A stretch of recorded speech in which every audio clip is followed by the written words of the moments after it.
Project Almanac. Let's do Project Almanac. The American word for an annual. I have a question for you. What was the first time that you heard the word almanac? I probably confused it with a drink, actually. Like Armagnac. Yeah, Project Armagnac. That very different film. That would have been. For me, it was while watching Back to the Future 2. This was, the sports almanac that Biff Tannen picks up. Goes back in time and, tweaks the past in order to make his future more palatable and more of a success. That's the sense in which Almanac's being used here. It's invoking that idea that time travel is something that you can use for personal gain. More time travel! More time travel. Time travel film number 2. Predestination is a film that aims very, very high and kind of hits the wardrobe on the other side of the room. Yeah. Project Almanac aims very low and hits pretty much dead on target. So it's kind of a not particularly ambitious time travel movie, but it's one that sort of works. The premise is this science hotshot called David, who's applying for MIT. He's this big kind of science nerd. His father was a great inventor, but we don't know a bit much about him. That may become important later on, who can say. He is watching an old home movie one day. He finds his dad's old video camera in the attic and notices in the background of this footage of his 7th birthday party, himself as a teenager, the age he is now, just walking past in a mirror.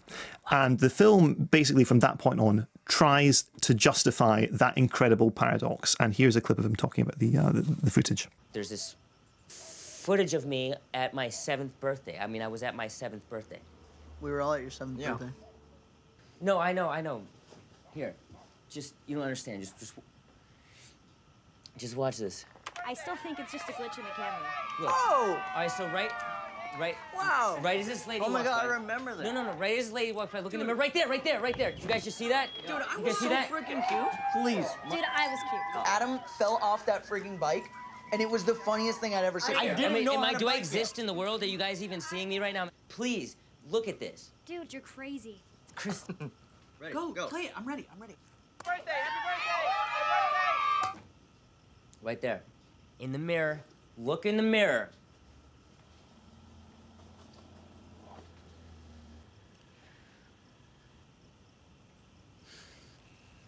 Dude, is it? That can't be. That's me.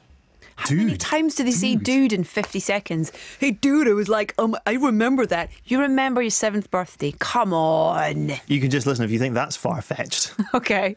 I mean, even without seeing the footage, you can kind of work out that this is a found footage movie. It's it's shot on camcorders and cell phones and things, or given the impression that it's shot on camcorders and cell phones.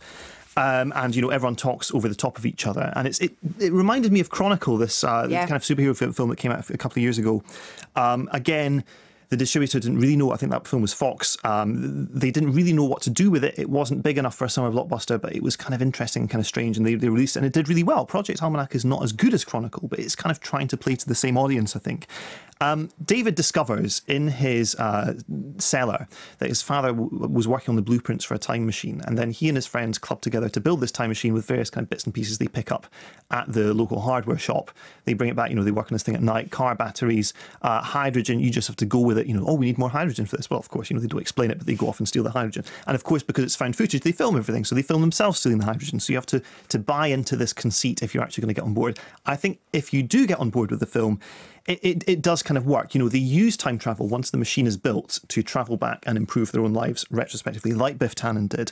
So they go back and think up better comebacks. When a bully kind of has a go at them in the school corridor, they come up with something better, and then they're able to do that, and they're the toast of the town.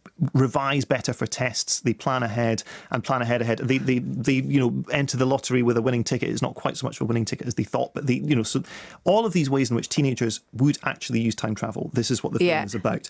And it has, they become, obviously with all these different loops, little mistakes start coming up in the present, and the main character, David, starts to lose touch on what's actually happening in the present. And the film communicates that quite well. He becomes so obsessed with perfecting his own life as a teenager that he loses touch with what actually matters.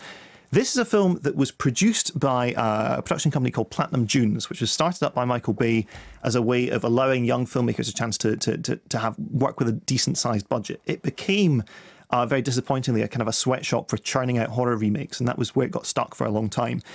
Project Almanac feels like a step in the right direction for that. You know, it's obviously it's letting people who are relatively inexperienced have a decent crack at making this film.